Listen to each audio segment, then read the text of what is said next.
Hi there. Another question was, do I use the fourth grade Cornerstone Project Leaf Catches the Wind? Absolutely. Yes, yes, yes, yes, yes. Again, it's another literacy rich project for the students to work on, and it beautifully outlines the 5-step engineering design process in which they'll follow. The lessons are already laid out. The lesson plans are already written. Children observe various phenomena, which I think is very important in science instruction, that they're functioning from a place of making observations and being inquisitive about those observations, and then following certain steps to explore the things that they've observed. So it goes back to that 5E model of don't shoot me for this, but engage,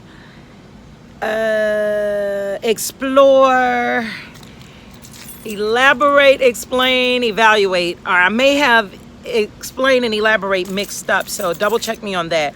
But I like the way that the Cornerstone is laid out. I think that the district or elementary engineers might be the company that does those cornerstones. I think they do a really good job at incorporating the 5Es as well as the engineering design process for students.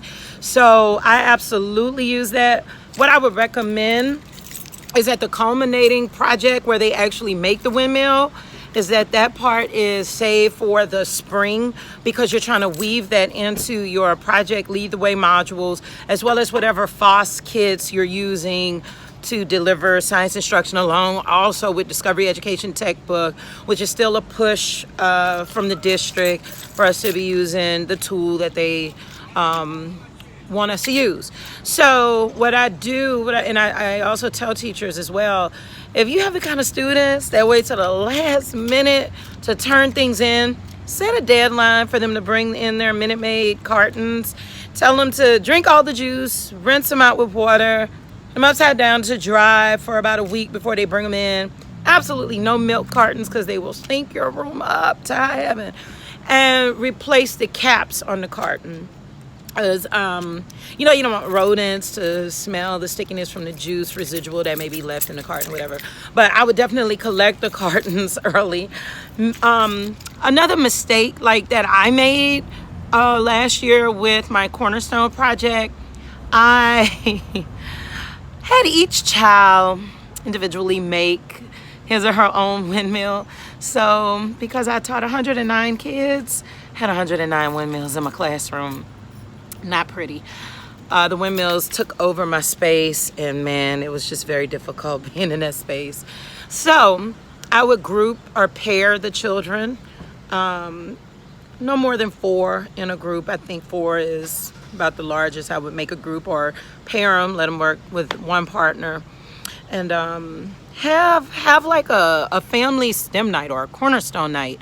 And I believe if you reach out to the DCPS Cornerstone office, they'll give you money to pay for like pizza and juice to host a family Cornerstone night.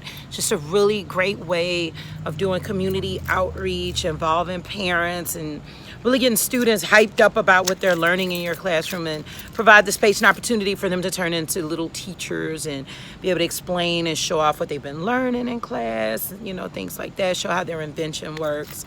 Also invest in a really good box fan. I thought that was another thing that I should point out when talking about the 4th grade Cornerstone.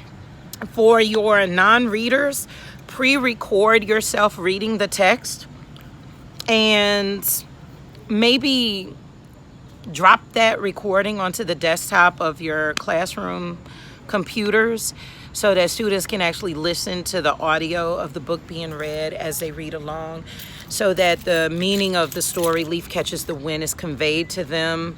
And I usually create my own guided questions for students as they are reading a story, to make sure that they are comprehending what's happening and they are actually deriving the best and the most meaning from the entire Cornerstone experience. So I hope that answers your question, and I look forward to answering your next sets of questions. Bye-bye.